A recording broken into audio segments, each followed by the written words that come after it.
Mark Carney was just interviewed on this Canadian Indian news channel that's pretty big, actually, even though most Canadians probably haven't heard of it outside of that. It's in English. I just want to play some of it. I thought it's more interesting than what he says. And let's just give him a fair shake and see what's going on in this interview. I'll talk over some of it. He's with us today in Red Studio. Prime Minister, welcome. Prime Minister, we are celebrating Diwali this week, the festival of lights and hope. It's a day of hope, and people need some hope. And they say, you can give them hope. Well, first, happy Diwali to you and to everyone listening. And in fact, I'm going to a Diwali celebration just after this, the first of many. Just had to stop there. I think it's funny. I mean, he's going to the first of many Diwali celebrations. Now, some people jump up and down and they care so much. I mean, I don't care. Like, there are a lot of good Indian Canadians here. They celebrate Diwali. That's fine. You know, Carney's acting like this is his main thing here.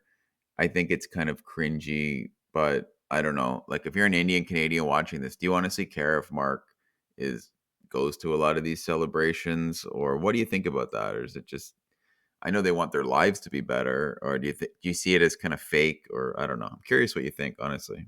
It's a special time of year, and of course, with the contrast between the light and the darkness, and to some extent, if I can stretch the comparison, we Canadians have experienced some of the darkness this year, and out of darkness comes light, or at least what we are seeing in our country is Canadians coming together, moving towards the light, and seeing what we can make of the situation ourselves. And one thing I've emphasized, because I've heard it from Canadians, is really let's focus on what we can control. We can't control the United States. No one can. But we can control events here in Canada. We can control how many homes we build. We can control how we protect our communities. We can control how we build new partnerships around the world. And that's part of the lightness that we're seeing. One last point. We do it in a way that's unique to this country because it's not just about taking care of ourselves, but it's taking care of each other at the same time. And, of course, at Diwali, there's a huge emphasis on this. Again, with the Diwali. Now, I promise you, this interview gets more interesting. I just thought that first bit was funny. You know, him really focusing, he thinks, on the audience here. He's such a goof. Prime Minister, you said something similar in your yesterday's statement about combating crime. Yes. You said we cannot control what's happening beyond our borders, but we decide what happens here. And people in our community say that many individuals who are part of big extortion network, they entered our country through different visa programs. And it was a failure of our immigration system, not of our police system. So what steps your government can take to fix these gaps in our system? Okay. Well, before he answers, sorry to pause so much. This is a fantastic question. I'm so glad he's asking it.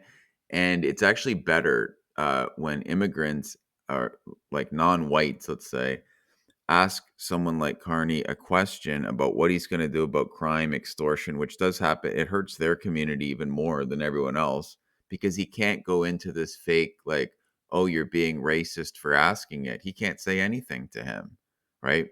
So he has to actually answer it here. First is to recognize the scale of the problem and take action on many levels.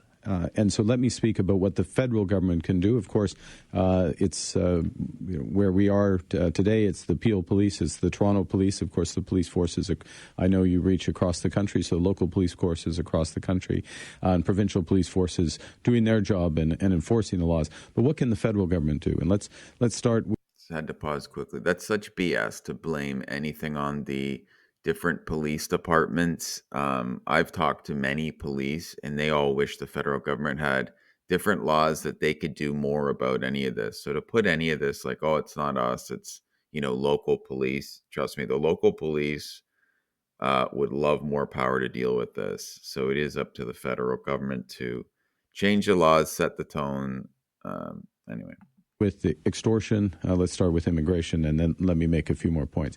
First, on extortion, it's to go right to the heart of some of the worst perpetrators of this, the terrorist organizations such as the Bishnoi Gang. We've now listed the Bishnoi Gang as a terrorist organization. That brings more powers and more action against them. Secondly, with respect to immigration, without question, there's been a need to tighten immigration on multiple levels. And let me just give you some facts.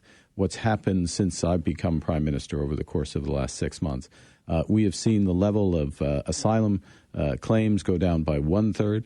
The number of foreign students go down by 2/3. The overall levels of temporary foreign workers go down by more than 70%.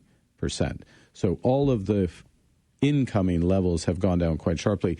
But as you were just saying, but there are people here. The thing is, they're still coming in at a huge level, like every single day. So to come down 1/3 from what Trudeau did is not nearly enough. So it's not like the people are going out, they're just increasing slower than it was. Another quick question for the Indian community here.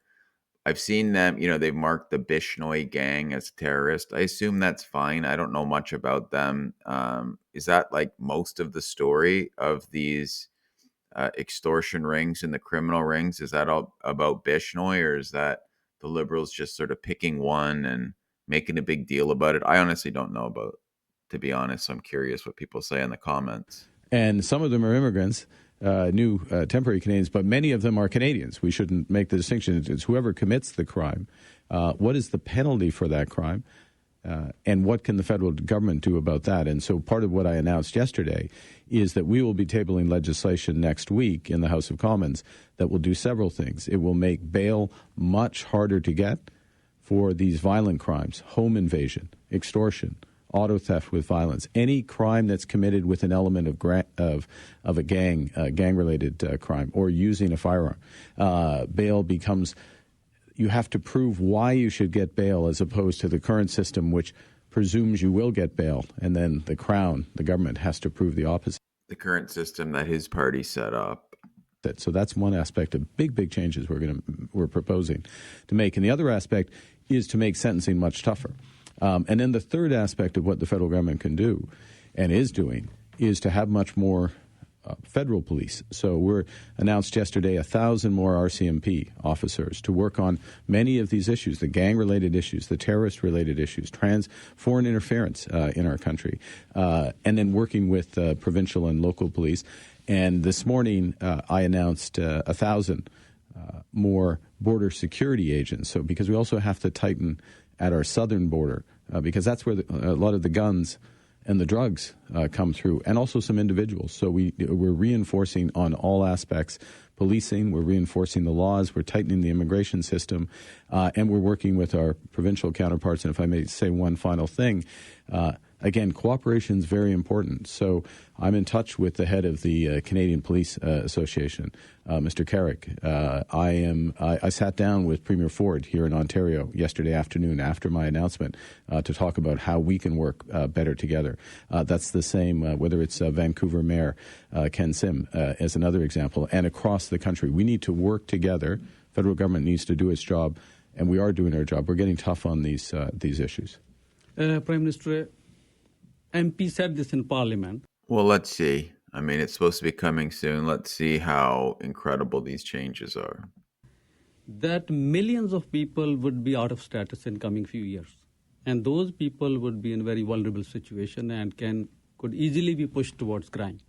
So what your government is doing for preparing to deal with this challenge before it becomes a crisis? Well, another great question. He's talking about there's so many millions of people here that are losing their status, but they remain, and it's tough to kick them out, even if you say you're supposed to leave, if they know that they can fall through the cracks. And he's saying, there's a big incentive for them to, get involved with crime, and he's right. So what's he going to do about this?